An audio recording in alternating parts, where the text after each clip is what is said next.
यहाँ पर हम लोग देखने वाले हैं जो हम लोगों के 11वीं कक्षा के जो कुछ महत्वपूर्ण वस्तुनिष्ठ प्रश्न हैं, जिसमें से हम लोग का पहला सवाल है कि जंतुओं एवं पादपों के वैज्ञानिक वर्गीकरण से संबंधित विज्ञान की शाखा को क्या कहते हैं। तो यहाँ पर हम लोग का पहला है पदानुक्रम होती हैं, वर्गीकी होती हैं, आकारिकी विज्ञान होती हैं या आनुवांशिकी होती हैं। तो हम लोग का करेक्ट आंसर हो जाएगा वर्गीकी होती हैं, और इसके अंतर्गत हम लोग पौधे और जंतुओं के वैज्ञानिक वर्गीकरण के बारे में हम लोग अध्ययन करते हैं। नेक्स्ट है सवाल कि वर्गीकरण के जनक किसे कहा जाता है। तो यहाँ पर जो है पहला ऑप्शन से हुकर को कहा जाता है, थियोफ्रेस्टस को कहा जाता है, अरस्तु को कहा जाता है या लीनियस को कहा जाता है। तो हम लोग का करेक्ट आंसर हो जाएगा लीनियस को हम लोग क्या कहते हैं, फादर ऑफ टेक्सोनॉमी कहते हैं, यानी कि क्लासिफिकेशंस का पिता कहा जाता है। चलिए नेक्स्ट हम लोग देखें कि ग्राम पॉजिटिव और ग्राम निगेटिव के बीच मुख्य अंतर किसके संरचना पर आधारित होती हैं, निहित होती हैं।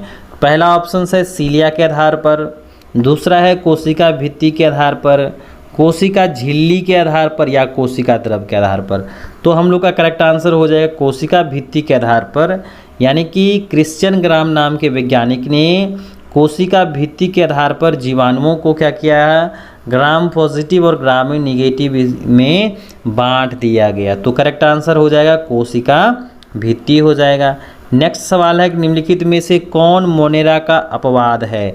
यहाँ पर कह रहा है कौन एक्सेप्शन है, अपवाद है, या कौन मोनेरा के अंतर्गत नहीं आता है। तो पहला ऑप्शन है बैक्टीरिया, दूसरा ऑप्शन है वायरस, साइनोबैक्टीरिया या माइकोप्लाज्मा। तो हम लोग का करेक्ट आंसर हो जाएगा वायरस जो होते हैं यह आपके मोनेरा के अंतर्गत नहीं रखे गए हैं।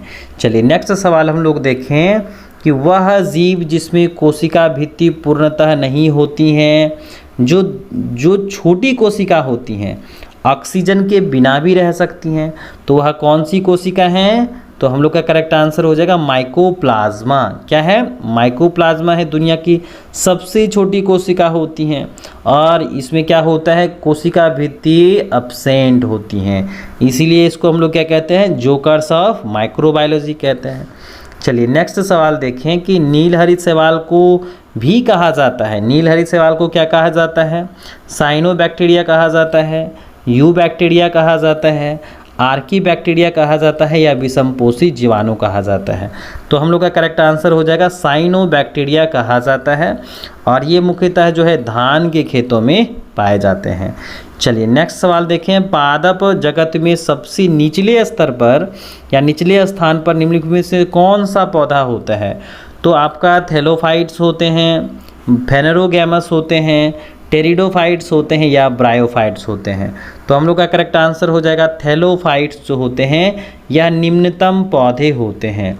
और जो बच्चे इस चैनल पर नए हैं, चैनल को सब्सक्राइब कर लीजिएगा, अपने साथी के साथ शेयर कर लीजिएगा, ताकि आने वाले वीडियो की नोटिफिकेशंस आपको सबसे पहले मिल सके। चलिए नेक्स्ट सवाल देखें, जीवाणु किसके अंतर्गत आता है। तो जीवाणु जो हैं वह प्रोकैरियोटिक्स के अंतर्गत आते हैं, विकसित जीवों के अंतर्गत आते हैं, यूकैरियोट्स के अंतर्गत आते हैं, या इसमें से किसी में भी नहीं।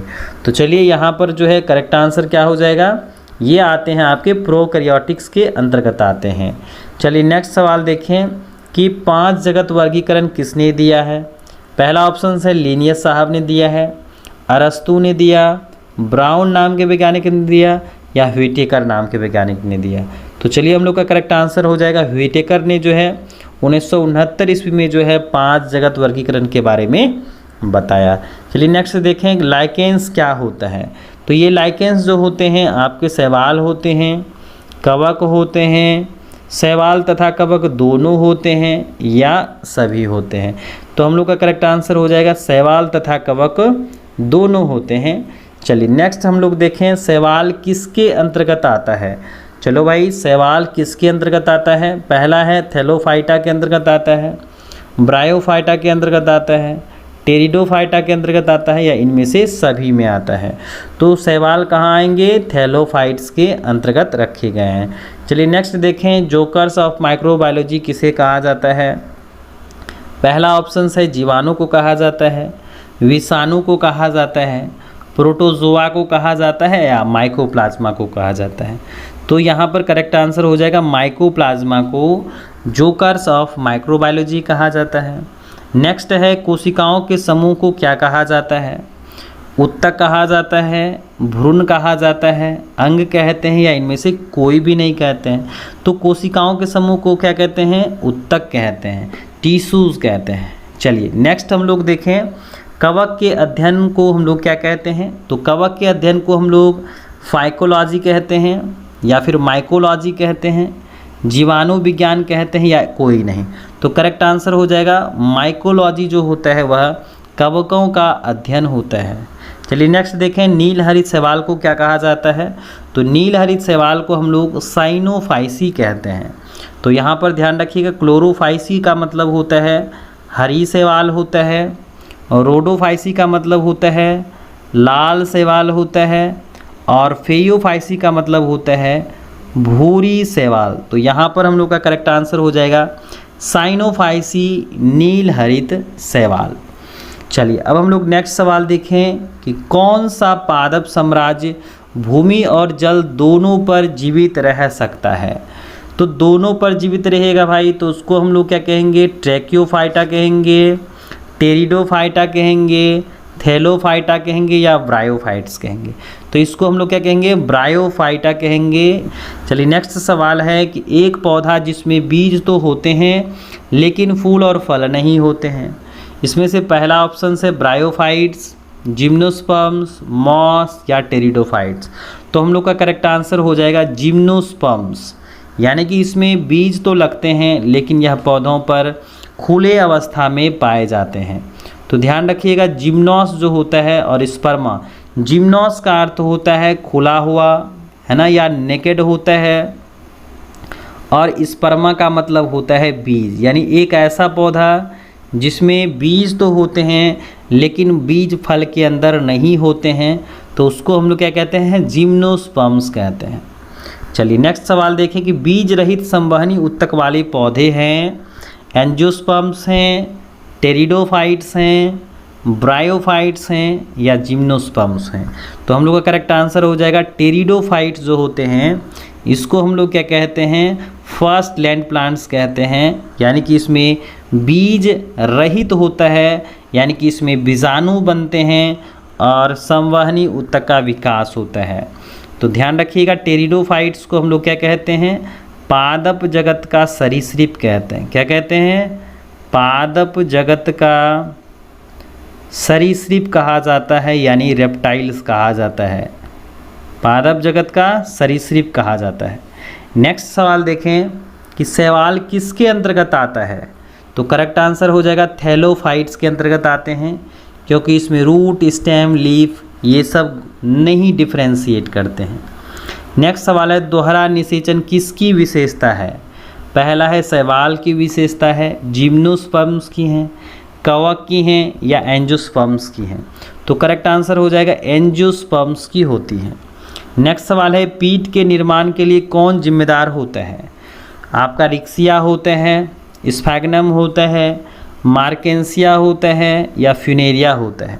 तो करेक्ट आंसर हो जाएगा स्फैग्नम जो है उसको हम लोग क्या कहते हैं? पिट मॉस कहते हैं। क्या कहते हैं? पिट मॉस कहते हैं। और इनकी विशेषता है कि यह क्या कर सकता है? वाटर को एब्जॉर्ब कर सकता है। चलिए नेक्स्ट सवाल देखें, पत्तियों का जो हरा रंग होता है किसके कारण होता है? पहला ऑप्शन है क्लोरोफिल के कारण, कैरोटीन के कारण, तारपीन के कारण या इनमें से कोई नहीं? तो करेक्ट आंसर हो जाएगा क्लोरोफिल की उपस्थिति के कारण। नेक्स्ट सवाल है, कवक होते हैं, पहला स्वपोषी होते हैं, परपोषी होते हैं, प्रकाश संश्लेषण होते हैं या इसमें से कोई नहीं? तो करेक्ट आंसर हो जाएगा परपोषी होते हैं। नेक्स्ट सवाल है कि जड़ का निर्माण होता है, पहला ऑप्शन से मूलांकुर से होता है, प्रांकुर से होता है, तना से होता है या इनमें से किसी से नहीं होता है? तो करेक्ट आंसर हो जाएगा मूलांकुर से जड़ का जन्म होता है। नेक्स्ट है, कवक का शरीर किसका बना होता है? तो कवक जाल से, सेलुलोज से, क्लोरोफिल से या किसी से नहीं? तो करेक्ट आंसर हो जाएगा कवक जाल से बना होता है। नेक्स्ट सवाल है कि पादप जगत का उभयचर किसे कहते हैं? तो जिम्नोस्पर्म को कहते हैं, या फिर क्लोरोफिल को, ब्रायोफाइट्स को, या एंजियोस्पर्म्स को। तो करेक्ट आंसर हो जाएगा ब्रायोफाइट्स को हम लोग पादप जगत का उभयचर कहते हैं, क्योंकि ये जल स्थल दोनों में पाया जाता है। मतलब कि यह नमी छायादार वाले स्थानों पर पाए जाते हैं, लेकिन प्रजनन करने के लिए क्या होती हैं, निषेचन करने के लिए क्या होती हैं, जल की आवश्यकता पड़ती हैं। तो यहाँ पर हम लोगों ने देखा कुछ आपके महत्वपूर्ण प्रश्न पत्र, जो वस्तुनिष्ठ प्रश्न पत्र हैं। और जो बच्चे इस चैनल पर नए हैं, चैनल को सब्सक्राइब कर लीजिएगा। और 11वीं से संबंधित आप जो है अलग अलग टॉपिक्स पर जो है देख सकते हैं, सीख सकते हैं और नोट्स भी कर सकते हैं।